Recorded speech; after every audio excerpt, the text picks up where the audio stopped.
diseminasi aksi nyata modul 1.4 tentang budaya positif. Perkenalkan, nama saya yaitu Maimunatul Rosidah SPD dari SD Negeri Sumawang 1, calon guru penggerak angkatan 11 Kabupaten Batang. Ya, sebelum acara ini dimulai, marilah kita baca basmalah bersama-sama. Bismillahirrahmanirrahim. Terima kasih. Pada siang hari ini saya ingin menyampaikan yaitu tentang budaya positif dengan judul yaitu menyebarkan pemahaman dan penerapan pengalaman budaya positif.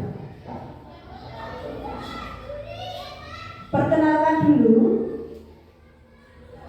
saya sendiri yaitu Maimunatul Rosidah, calon guru penggerak angkatan 11, dan pengajar praktek saya yaitu Ibu Hidayati SPD, dan fasilitator saya yaitu Ibu Sri Lestari MPD. Ya, sebelum ke budaya positif, sebelumnya saya ingin menyampaikan yaitu tujuan pendidikan nasional dahulu, yaitu menurut Ki Hajar Dewantoro. Tujuan pendidikan adalah menuntun segala kodrat yang ada pada anak agar mereka dapat mencapai keselamatan dan kebahagiaan yang setinggi-tingginya, baik sebagai manusia maupun sebagai anggota masyarakat. Oleh sebab itu, pendidik itu hanya dapat menuntun tumbuh atau hidupnya kekuatan kodrat yang ada pada anak-anak agar dapat memperbaiki lakunya, bukan dasarnya hidup dan tumbuhnya kekuatan kodrat anak. Jadi, menurut KHD itu, kita harus sebagai guru memberikan fasilitas kepada murid.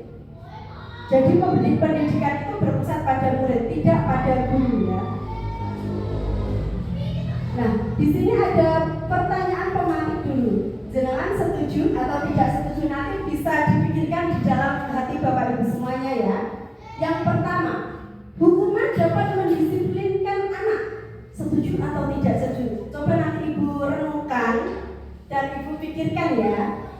Terus yang kedua, pemberian hukuman dengan hal positif seperti membaca atau membersihkan halaman sekolah dapat meningkatkan disiplin anak. Itu jenengan setuju atau tidak setuju? Kalian bisa renungkan, Bapak Ibu semua bisa renungkan di dalam hati Bapak Ibu semua.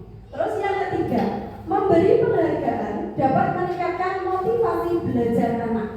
Setuju atau tidak setuju? Nanti Bapak Ibu pikirkan di dalam hati Bapak Ibu semuanya, apakah itu baik untuk anak-anak atau tidak. Terus selanjutnya, budaya positif. Apa itu budaya positif? Budaya positif di sekolah adalah nilai dan kebiasaan di sekolah yang berpihak pada murid agar mereka dapat berkembang menjadi pribadi yang kritis, penuh hormat dan bertanggung jawab sesuai profil pelajar Pancasila. Bapak Ibu semua sudah tahu bagaimana itu profil pelajar Pancasila seperti apa? Pak Irul mungkin mau menyebutkan?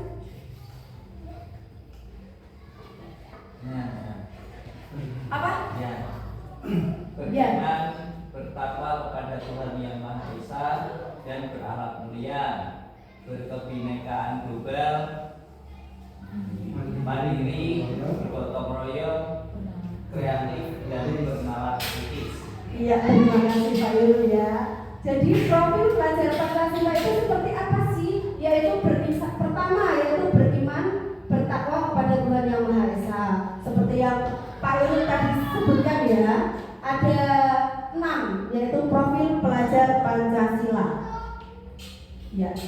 Terima kasih. Selanjutnya yaitu saya akan membahas tentang konsep utama budaya positif. Konsep utama budaya positif itu apa saja? Yang pertama, ada perubahan paradigma belajar, ada disiplin positif, ada kebutuhan dasar manusia, nilai-nilai kebajikan, motivasi perilaku manusia, restitusi posisi kontrol guru, keyakinan kelas, dan juga segitiga restitusi. Nah, pertama kita akan membahas tentang pembelajaran dengan paradigma baru. Apa itu?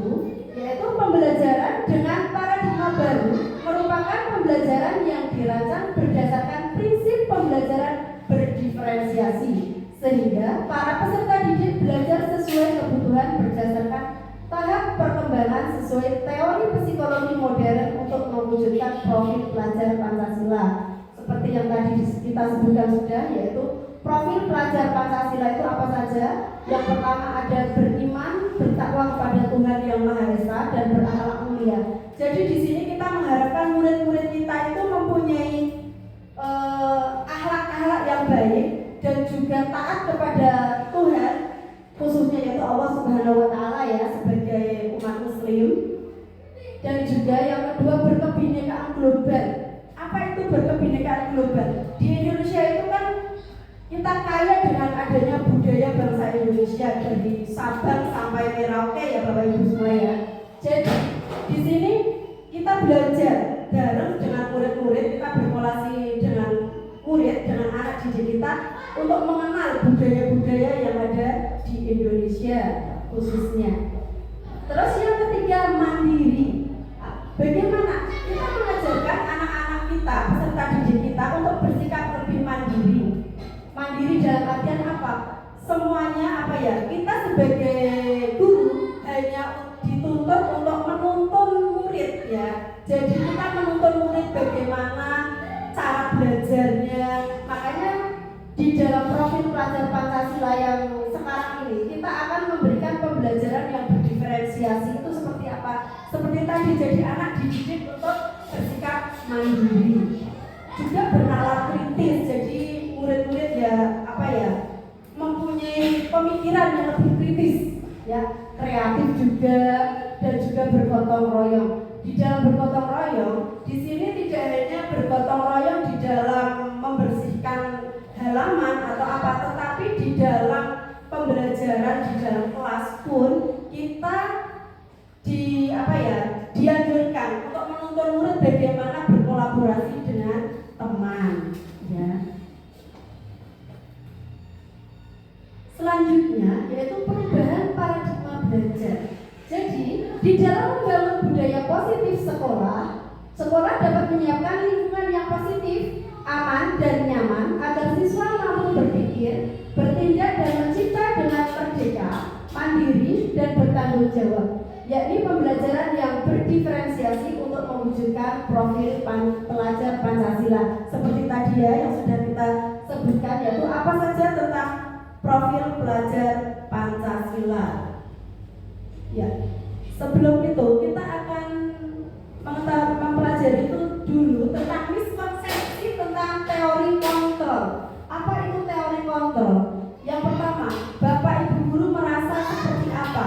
Misalnya sebagai seorang guru, ilusi guru mengontrol murid. Kita sebagai guru rasanya, oh murid itu bisa kita kontrol sesuai dengan apa ya, keinginan kita. Itu sebenarnya tidak benar ya, karena murid yang bisa mengontrol itu siapa? Murid itu sendiri.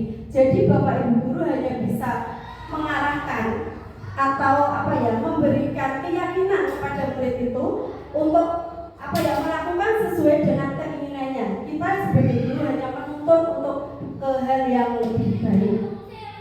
Terus yang kedua, ilusi bahwa semua penguatan positif efektif dan manfaat. Benarkah itu? Semua yang positif, misalnya ada kata-kata seperti dilarang membuang sampah, itu sebenarnya apa ya, kata-kata yang tidak boleh digunakan di dalam keyakinan kelas. Karena apa? Itu bukan kata-kata yang baik untuk anak-anak. Jadi kalau untuk membuang sampah dilarang, apa ya, tidak boleh menggunakan kata dilarang, tetapi buanglah sampah pada tempatnya. Seperti itu Bapak Ibu ya. Terus ilusi bahwa kritik dan membuat rasa bersalah mampu menguatkan karakter. Contoh perkataannya seperti ini mungkin ya. Kenapa kamu melakukan itu lagi? Kamu tidak apa ya, kasihan sama Bu Guru. Seharusnya kamu nggak boleh melakukan hal hal-hal yang melanggar, itu kan apa ya, membuat seseorang itu merasa sangat bersalah dengan adanya perkataan yang seperti itu juga tidak boleh ya, sesuai dengan teori kontrol. Terus yang selanjutnya, ilusi bahwa orang dewasa berhak memaksa. Sebagai seorang guru, otomatis kita lebih dewasa dari murid-murid kita ya Bapak Ibu ya. Tetapi kita juga tidak boleh memaksa apa yang sesuai dengan peraturan kelas. Kalau dulu kita mengenalnya peraturan kelas ya, tetapi setelah di guru penggerak ini saya belajar yaitu tentang adanya keyakinan kelas. Jadi bukan lagi peraturan kelas, tetapi dengan keyakinan kelas. Ya, seperti pada contoh perubahan paradigma yang ada di sini, yaitu kegiatan kepalan tangan. Contohnya ada A dan B. Anda dan teman Anda ya, yang A misalnya Anda dan B itu teman Anda. Sobeklah secari kertas kecil, tuliskan benda atau sesuatu yang sangat berharga untuk Anda. Letakkan di salah satu tangan Anda dan genggam benda atau sesuatu tersebut dengan segala daya. Buatlah sebuah kepalan. Teman Anda B akan mencoba dengan sekuat tenaga dengan berbagai cara untuk meminta Anda memberikan benda tersebut. B bisa membujuk, mengancam, menghardik, mengerayu, menyuap, atau apa saja agar dapat membuka kepalan tangan Anda. Apa yang terjadi? Apakah tangan tersebut dibuka oleh si A atau si B? Kita tidak bisa memprediksinya, ya. Kenapa? Karena di sini ada yang namanya kontrol diri. Apa itu kontrol diri? Nah, kontrol diri adalah suatu kemampuan dan upaya mengatur, membimbing, serta mengarahkan segala bentuk tindakan dalam diri untuk menuju ke tindakan positif. Dengan kata lain, membentuk pengendalian emosi diri individu. Jadi, siapa sesungguhnya yang memiliki kontrol itu? Siapa Bapak Ibu? Siapa yang memiliki kontrol itu? Jadi siswa ya, atau diri sendiri. Jadi bukan Bapak Ibu atau orang dewasa lain yang bisa mengontrol seseorang. Jadi hanya orang itu atau anak itu yang bisa mengontrol diri sendiri. Ya. Jadi kita sendirilah yang memegang kontrol penuh atas diri kita, bukan orang lain. Ketika seseorang berhasil membuat kita melakukan sesuatu yang ia katakan, itu bukan karena kita yang mengizinkan ia untuk mengontrol diri kita, tetapi karena kita yang mengizinkan ia untuk mengontrol diri kita. Seperti contoh yang tadi ya Bapak Ibu ya. Ya, selanjutnya kita akan mempelajari yaitu mengubah paradigma stimulus respon ke pendekatan teori kontrol. Jadi di stimulus respon itu realitas atau kebutuhan kita sama. Kalau dulu kita menggunakan itu ya, tapi sekarang di teori kontrol realitas atau kebutuhan kita itu berbeda. Jadi setiap murid itu mempunyai kebutuhan yang berbeda antara murid yang satu dengan murid yang lain. Seperti contoh, murid yang satu lebih menyukai ke video atau dia senang dengan melihat video. Tetapi ada juga murid yang tidak suka, hanya suka dengan mendengarkan atau audiotori. Terus selanjutnya ada juga murid yang suka dengan pembelajaran yang menggunakan kinestetik atau dengan sesuatu yang apa ya, baru ya. Itu. Terus yang kedua, semua orang melihat hal yang sama di stimulus respon ya.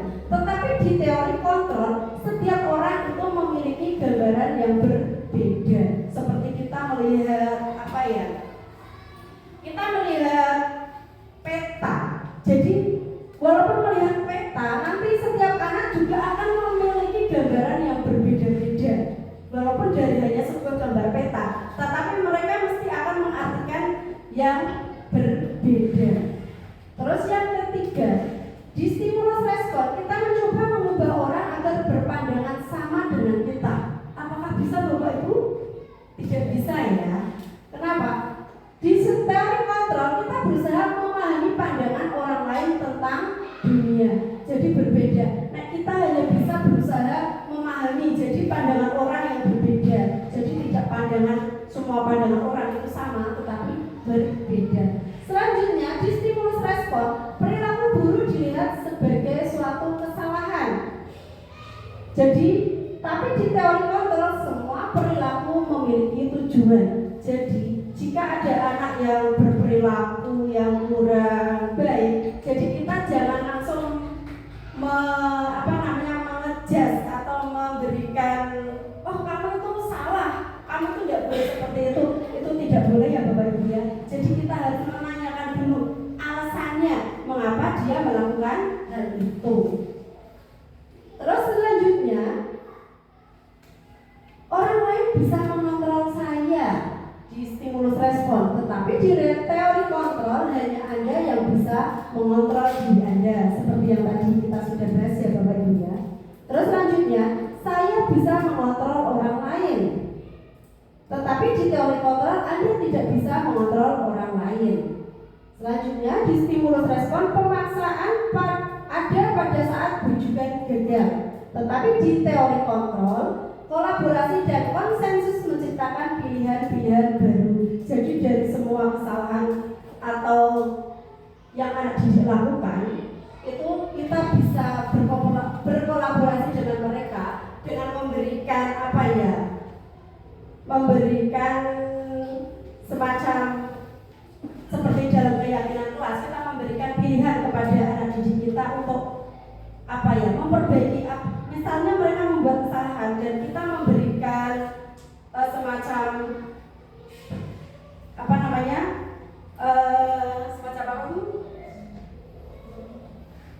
memberikan semacam dari keyakinan kelas yang sudah kita buat, kita memberikan kepada anak memberikan bukan nasihat ya, kita memberikan pilihan kita memberikan pilihan kepada anak untuk memilih apa yang akan ia buat, apa yang akan mereka perbaiki untuk memperbaiki kesalahan yang telah ia perbuat. Yang selanjutnya di stimulus respon ada model berpikir menang kalah, tetapi di teori kontrol model berpikir menang. Jadi seperti yang ada di dalam bahasa Inggris itu kan ada win-win solution ya.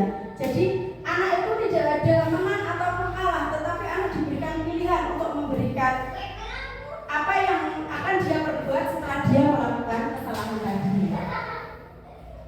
Ya. Selanjutnya kita akan membahas tentang disiplin positif. Apa itu disiplin positif? Disiplin berasal dari kata disiplina yang artinya belajar. Jadi disiplin mengacu pada disiplin diri yang memiliki tanggung jawab terhadap apa yang dilakukannya berdasarkan nilai-nilai yang diyakini. Disiplin positif merupakan salah satu cara penerapan disiplin yang bertujuan untuk menumbuhkan kesadaran serta memberdayakan peserta didik tanpa imbalan, penghargaan atau reward, ancaman ataupun hukuman.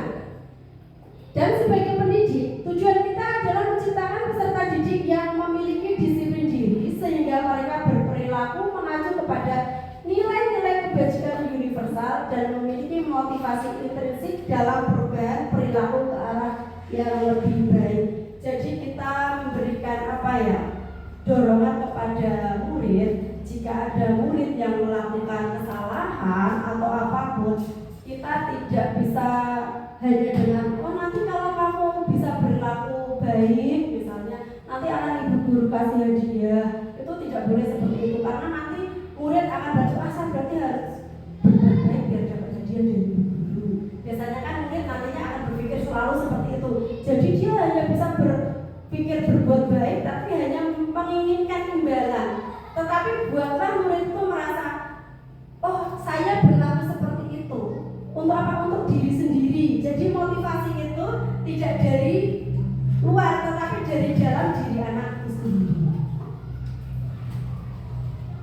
Ya, selanjutnya yaitu ada nilai-nilai kebajikan. Nilai-nilai yang disepakati bersama, lepas dari suku bangsa, agama, bahasa maupun latar belakangnya. Jadi di nilai-nilai kebajikan ini kita tidak memandang adanya suku bangsa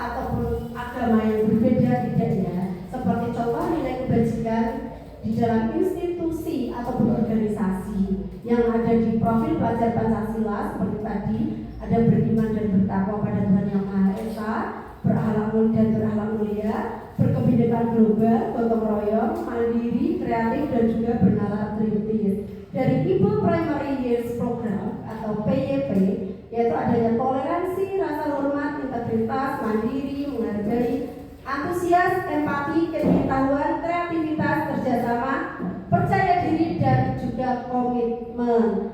Dan dengan keterampilan hidup atau life skill, yaitu dapat dipercaya, lurus hati, pendengar yang aktif dan tidak merendahkan orang lain, dan memberikan yang terbaik dari diri. Ya, selanjutnya kita akan membahas yaitu tentang kebutuhan dasar manusia. Apa sih kebutuhan dasar manusia? Kebutuhan dasar manusia adalah segala sesuatu yang kita lakukan untuk mendapatkan apa yang kita inginkan. Seluruh tindakan yang kita lakukan memiliki tujuan tertentu, dan semua usaha terbaik yang kita lakukan adalah dalam rangka agar kebutuhan dasar kita terpenuhi dengan baik. Jadi, kadang anak-anak itu melakukan sesuatu itu untuk memenuhi kebutuhan dasarnya dari peserta didik itu sendiri. Seperti apa 5 kebutuhan dasar manusia itu?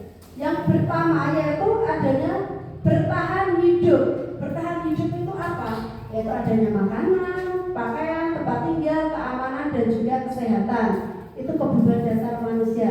Yang kedua ada kebebasan, yaitu mandiri, memiliki pilihan, mencoba hal baru, mampu mengendalikan arah dirinya. Yang ketiga ada penguasaan. Penguasaan itu apa saja? Yaitu harga diri, keinginan untuk dianggap, memimpin, berprestasi, diakui, dan juga didengar. Yang ketiga adalah kesenangan, bermain, humor, antusias, dan juga tertawa. Yang terakhir adanya kasih sayang dan rasa diterima. Rasa diterima, pedulikan, berbagi, kerjasama, dan juga menjadi bagian dalam kelompok. Jadi, peserta didik kita atau anak didik kita membutuhkan 5 dasar kebutuhan tersebut. Bertahan hidup. Kadang ada anak yang mencari perhatian karena mungkin kurangnya perhatian yang ada di rumah. Jadi ya, kadang di rumah nggak sarapan, jadi dia merasa lapar. Jadi kadang di sini mungkin ada anak yang suka merebut makanan temannya. Itu karena apa? Dia ingin bertahan untuk hidup, mempertahankan. Oh, saya harus makan, saya lapar. Tapi karena dari rumah nggak dikasih sarapan, jadi di sini kadang dia meminta kepada temannya, dan memintanya dengan cara apa? Memaksa kadang kan. Jadi itu dia merasa apa ya? Setelah memaksa adanya apa ya? Keinginan merasa jadi pemimpin. Itu kadang manusia itu seperti itu. Jadi di dalam hal ini apa ya? Kebutuhan anak itu berbeda-beda. Ada yang hanya menginginkan kasih sayang, merasa diterima, itu juga termasuk apa kebutuhan dasar dari manusia.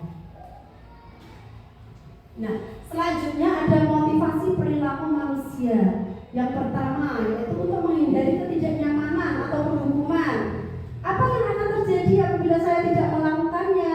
Itu berarti apa ya? Dia akan merasa nanti saya dihukum sama Pak Guru, atau mungkin nanti saya disuruh apa sama Pak Guru. Jadi itu hanyalah motivasi eksternal atau motivasi dari luar.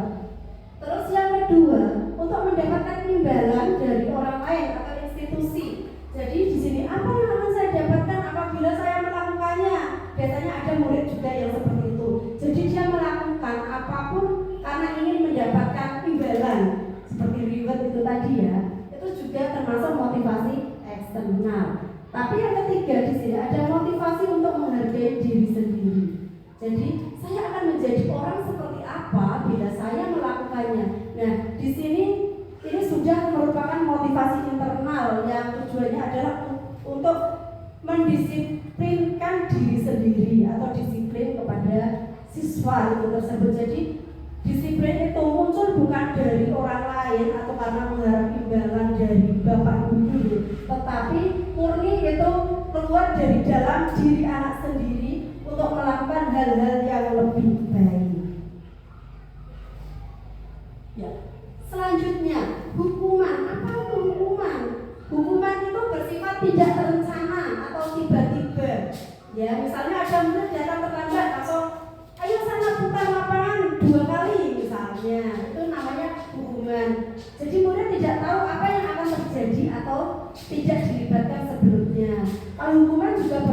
satu arah. Hukuman berupa hukuman fisik ataupun psikis.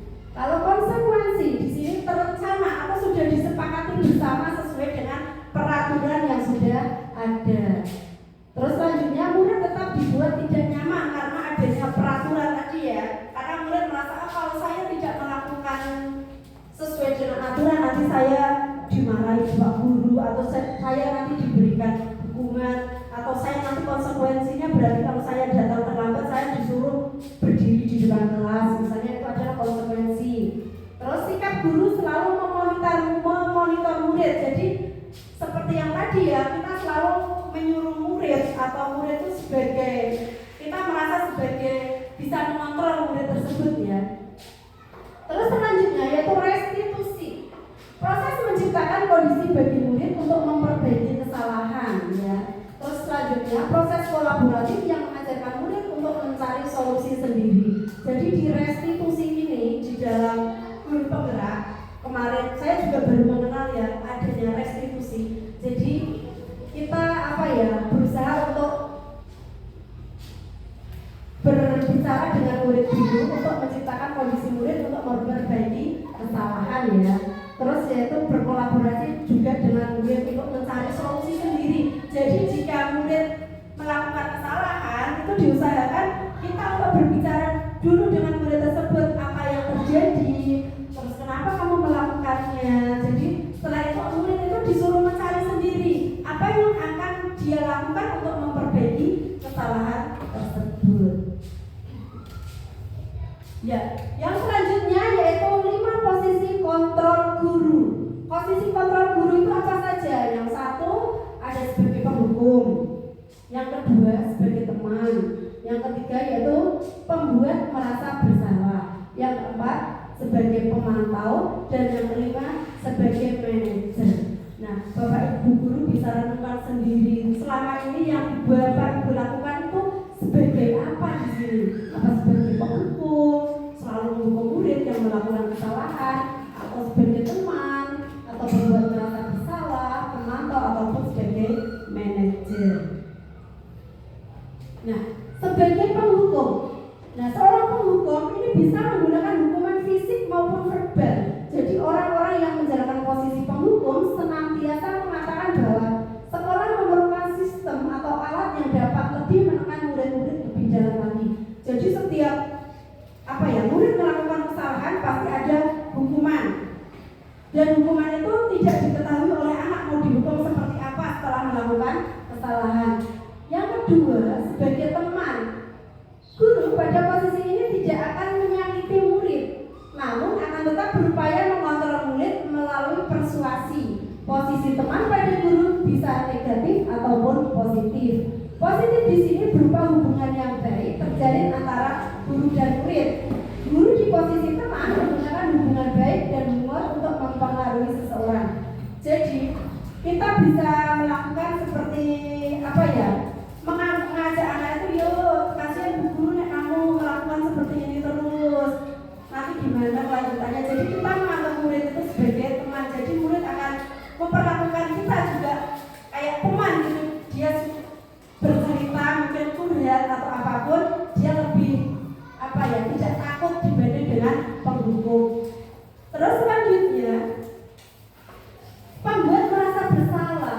Pembuat merasa bersalah biasanya menggunakan bahasa lembut dan memanfaatkan keheningan yang membuat orang lain merasa tidak nyaman atau bersalah ataupun rendah diri. Ya.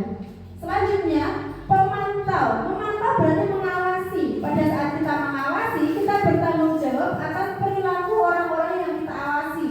Posisi pemantau berdasarkan pada peraturan-peraturan dan konsekuensi. Dengan menggunakan sanksi ataupun konsekuensi, kita dapat memisahkan hubungan pribadi kita dengan murid sebagai seseorang yang menjalankan posisi pemantau.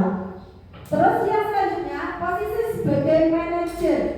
Nah, posisi di mana guru berbuat sesuatu bersama dengan murid, mempersilahkan murid mempertanggungjawabkan perilakunya, mendukung murid agar dapat menemukan solusi atas permasalahannya sendiri. Jadi seorang murid telah memiliki keterampilan di posisi teman maupun pemantau. Dengan demikian bisa jadi di waktu-waktu tertentu kembali kepada kedua posisi tersebut bila diperlukan. Jadi selama ini Bapak Ibu guru merasa di posisi manakah? Apakah sudah penggol atau yang kedua tadi sebagai teman atau pembuat merasa bersalah, pemantau atau pemanajer? Nanti Bapak Ibu bisa renungkan sendiri ya, di posisi manakah Bapak Ibu sekarang ini berada? Ya. Di sini ada contoh penerapan 5 posisi kontrol guru. Pada kasus siswa tidak memakai atribut lengkap saat upacara, ini contohnya ya, contoh kasusnya. Jadi kalau sebagai penghukum, misalnya begitu melihat anak yang tidak memakai atribut lengkap, langsung hormat pada bendera selama 1 jam. Bapak Ibu pernah melaksanakan seperti ini? Pernah ya? Itu namanya sebagai penghukum. Ya, tidak apa-apa, semuanya tidak ada yang salah ataupun tidak ada yang benar. Hanya kita nanti berusaha untuk memperbaiki diri bersama-sama ya Bapak Ibu ya. Yang kedua, membuat merasa bersalah. Contohnya, berapa kali ibu atau bapak lalu memberitahu kamu selalu saja mengecewakan ibu atau bapak. Jadi di sini yang tidak memakai atribut akan merasa bersalah sekali karena selalu melakukan kesalahan. Tetapi kalau sebagai teman, kita bicaranya mungkin lebih enak ya. Ayo dong ikuti aturan sekolah, tolong bantu ibu atau bapak ya sekali ini. Ya sudah, tidak apa-apa, lain kali jangan sampai berbuat seperti ini lagi ya. Ini kalau sebagai teman. Jadi anak didik merasa lebih dekat dengan kita. Terus sebagai pemantau di sini, contohnya, contoh kata-katanya, kamu sudah melanggar peraturan sekolah, kamu tahu konsekuensinya. Setelah upacara, kamu beri atributnya ke koperasi dan jangan ulangi lagi. Ini kalau kita sebagai pemantau. Jadi mungkin Bapak Ibu juga pernah merasakan menjadi pemantau ya. Ayo beli atributnya ke koperasi misalnya seperti itu. Terus selanjutnya yaitu sebagai manajer. Di sini contoh kata-katanya yaitu apakah kamu tahu kesalahan kamu? Kira-kira bagaimana kamu memperbaiki kesalahanmu? Jadi kita memberikan waktu pada murid untuk berpikir sendiri apa yang akan dia lakukan untuk memperbaiki kesalahannya. Jadi kita tidak menuntut harus seperti ini, harus seperti ini, tetapi kita memberikan kebebasan kepada murid untuk berpikir sendiri untuk bagaimana memperbaiki kesalahannya. Selanjutnya, posisi kontrol guru. Setelah tadi kita mempelajari tentang 5 posisi kontrol guru, coba Bapak Ibu renungkan di posisi kontrol manakah yang sering kita perankan selama ini. Ya, silakan Bapak Ibu renungkan sendiri. Terus, posisi kontrol manakah yang paling cocok diterapkan dalam menciptakan budaya positif di sekolah. Nah, silakan Bapak Ibu renungkan sendiri. Nanti di posisi kontrol manakah saya ini? Jadi apa saja yang harus Bapak Ibu perbaiki? Termasuk saya juga. Saya di sini juga masih belajar ya Bapak Ibu ya. Ya. Coba nanti Bapak Ibu renungkan. Apa ya? Pusing. Ya, karena di sini kita sedang mempelajari posisi kontrol guru itu apa saja, ya. Jadi nanti Bapak Ibu bisa renungkan, bisa berpikir kembali untuk apa yang akan Bapak Ibu lakukan untuk memberikan yang terbaik kepada murid-murid kita. Ya. Selanjutnya ada keyakinan kelas seperti yang sudah dibahas tadi ya.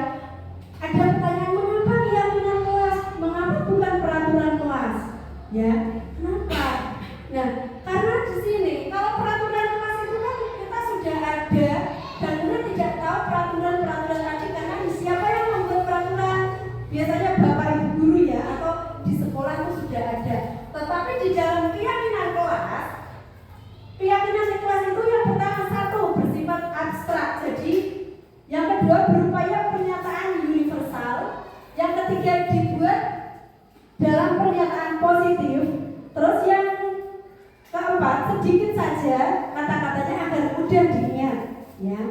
Yang selanjutnya sesuai dengan kondisi kelas dan sekolah sehingga mudah diterapkan. Selanjutnya semua warga sekolah atau keluarga kelas dilibatkan saat membuat keyakinan kelas. Selanjutnya jika sudah disepakati kemudian dipajang di dinding supaya mudah dilihat. Jadi Bapak Ibu guru dianjurkan untuk membuat keyakinan kelas ini dilakukan bersama-sama dengan murid ya. Agar apa? Murid tahu oh itu peraturan atau keyakinan yang sudah saya buat. Jadi kalau saya melanggar atau melakukan kesalahan, dia tahu mau berbuat apa gitu ya. Jadi kita membebaskan kepada anak didik kita untuk berpikir sendiri tentang konsekuensi yang akan dia lakukan. Jadi keyakinan kelas itu apa? Jadi keyakinan kelas adalah nilai-nilai kebajikan universal yang diyakini bersama. Ya. Yang terakhir yaitu tentang segitiga restitusi. Segitiga restitusi itu apa? Yaitu suatu proses dialog yang dijalankan oleh guru agar dapat menghasilkan murid yang mandiri dan bertanggung jawab. Di segitiga restitusi ini ada 3 tahapan, yaitu yang pertama menstabilkan identitas, yang kedua ada validasi tindakan yang salah, dan selanjutnya yaitu menanyakan keyakinan.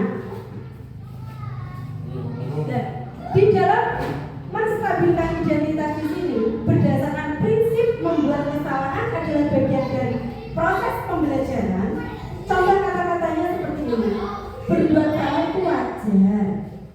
Tidak ada manusia yang sempurna.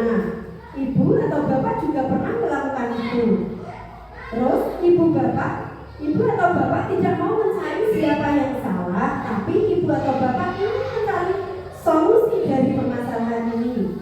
Dan selanjutnya yaitu kamu berhak merasa begitu. Itu di dalam menstabilkan identitas.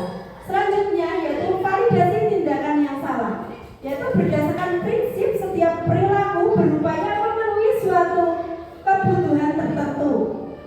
Contoh kata-katanya yaitu yang pertama, kamu pasti punya alasan mengapa melakukan hal itu. Yang kedua, padahal kamu bisa melakukan hal yang lebih dulu dari ini ya. Terus yang selanjutnya, kamu patut bangga karena telah melindungi sesuatu yang penting buat kamu. Terus selanjutnya, kamu melakukannya karena mempertahankan sesuatu yang penting bagimu. Itu adalah contoh kata-kata untuk validasi tindakan yang salah. Untuk selanjutnya yaitu menanyakan keyakinan, yaitu berdasarkan prinsip teori kontrol bahwa pada dasarnya kita termotivasi secara intrinsik, ya. Jadi motivasi dari dalam. Contoh kata-katanya seperti apa? Yang pertama, apa yang keyakinan kelas kita? Terus yang kedua, nilai-nilai apa yang telah disepakati bersama? Terus yang selanjutnya, seperti apa gambaran sebuah kelas yang ideal menurut kamu? Terus yang selanjutnya, kamu ingin menjadi orang seperti apa? Jadi kita bebaskan kepada anak didik kita untuk berpikir bagaimana untuk melakukan hal kedepannya, hal yang lebih baik. Ya. Jadi di segitiga restitusi ini, yang pertama, segitiga restitusi adalah materi baru yang saya dapatkan dalam program pendidikan guru penggerak. Jadi ini ilmu baru yang saya dapatkan di guru penggerak, di pendidikan guru penggerak ya Bapak Ibu ya. Terus yang selanjutnya ada segitiga restitusi dilakukan sebagai upaya membantu siswa memperbaiki diri agar dapat kembali dengan karakter yang lebih baik. Jadi untuk memperbaiki hubungan dari itu walaupun dari murid sama murid ataupun berkolaborasi dengan antara murid dengan guru. Selanjutnya segitiga restitusi bukan untuk menebus kesalahan, namun untuk belajar dari kesalahan, sebuah tawaran dan bukan paksaan.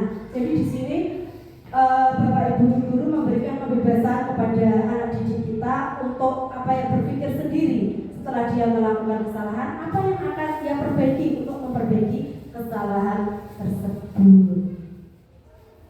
Ya. Selanjutnya yaitu penutup. Ya. Dalam penerapan program disiplin positif, profesional dan positif, hendaknya guru memiliki standar kepribadian profesional dan sosial yang baik, di mana guru mampu merefleksikan dirinya dalam posisi kontrol saat ini. Bagaimana perjalanan dirinya sebagai AMO, insan yang mandiri, merdeka, dan bertanggung jawab sesuai dengan standar nasional Ya, itu tadi Bapak Ibu Guru penyebaran, pemahaman dan penerapan pengalaman budaya positif yang sudah saya terima di pendidikan guru penggerak angkatan 11 ini, ya. Dan selanjutnya yaitu